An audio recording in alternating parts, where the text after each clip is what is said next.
Hello everyone. Class 12 English Kaleidoscope. Blood. Kamla Das. Responding to the poem. Question 1. What makes the depiction of a crumbling village house so authentic in the poem? Is this a common feature in most village houses in the context of rapid urbanization? Is the poet speaking from actual experience? प्रश्न 1. कविता में एक ढहते हुए गांव के घर का चित्रण क्या इतना प्रामाणिक बनाता है? क्या यह तेजी से शहरीकरण के संदर्भ में अधिकांश गांवों के घरों में एक सामान्य विशेषता है?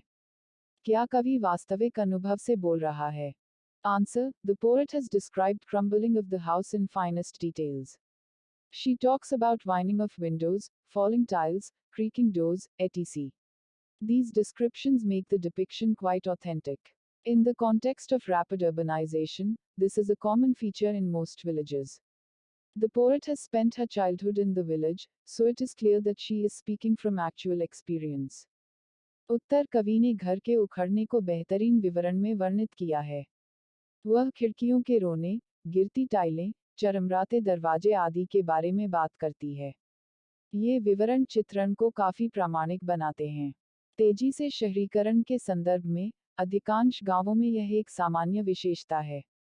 कवि ने अपना बचपन गांव में बिताया है, तो यह स्पष्ट है कि वह वास्तविक अनुभव से बोल रही है। More and more people are now migrating to cities in search of livelihood. A time comes when every inhabitant of the house leaves the village. They may visit their ancestral house occasionally, but most of them seldom get enough time and resources to keep the house properly maintained. Apathy also has a role to play in it.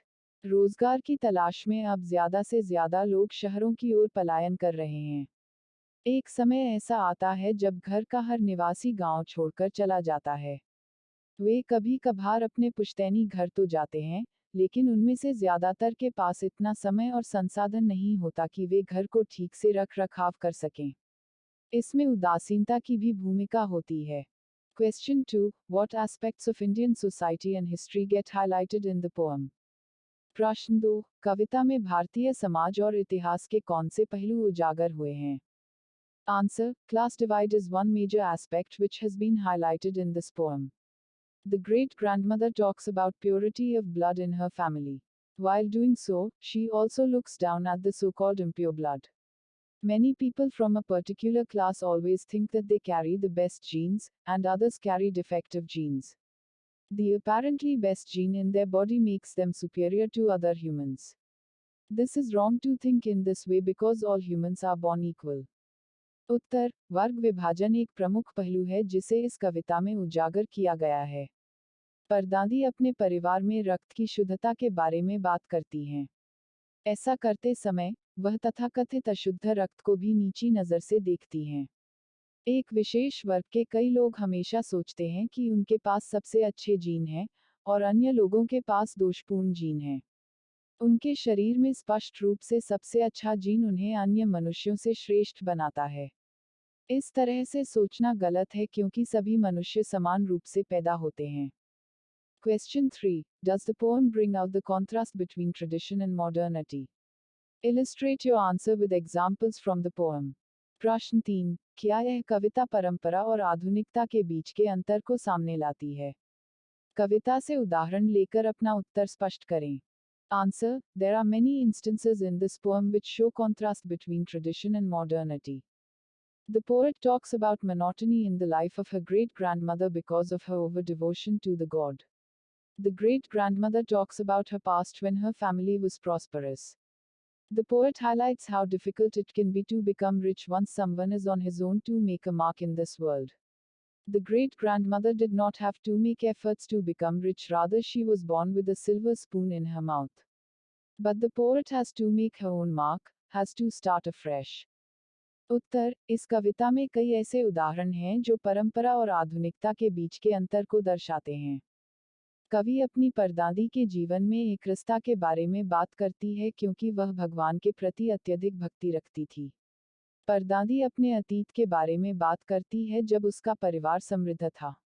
कवि इस बात पर प्रकाश डालता है कि एक बार जब कोई व्यक्ति इस दुनिया में अपनी पहचान बनाने के लिए खुद आगे आता है तो उसके लिए अमीर बनना कितना मुश्किल हो सकता है। परदादी को अमीर बनने के लिए प्रयास नहीं करने पड़े, बल्कि वह तो चांदी का चम्मच मुंह में लेकर पैदा हुई थी। लेकिन कवि को अपनी पहचान खुद बनानी है, नए सिरे से शुरुआत करनी है। Question 4. While the poet respected her grandmother's sentiments of royal grandeur, we can also see that she revolts against it. Identify the lines which bring this out. प्रश्न 4. कवि ने अपनी दादी की शाही भव्यता की भावना का सम्मान किया, लेकिन हम यह भी देख सकते हैं कि वह इसके खिलाफ विद्रोह करती है। उन पंक्तियों को पहचानिए जो इसे सामने लाती हैं। Answer. The lines in the last stanza highlight this issue.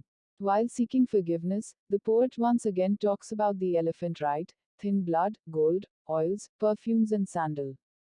उत्तर. अंतिम छंद की पंक्तियां इस मुद्दे को उजागर करती हैं। क्षमा मांगते हुए, कवि एक बार फिर हाथी की सवारी, पतले खून, सोने, तेल, इत्र और चंदन के बारे में बात करता है। Question 5. Which lines reveal the poet's criticism of class distinctions? प्रश्न 5. कौन सी पंक्तियां कवि की वर्ग भेद की आलोचना को प्रकट करती हैं? Answer. These lines are in the last stanza. उत्तर. ये पंक्तियां अंतिम छंद में हैं। Question 6. Is it selfishness and clumsiness that makes the poet break her childhood promise to her grandmother of renovating the house? Why does she do nothing about rebuilding the house? प्रश्न 6. क्या यह स्वार्थ और निष्ठुरता है जिसके कारण कवि ने बचपन में अपनी दादी से घर की मरम्मत करवाने का वादा तोड़ दिया?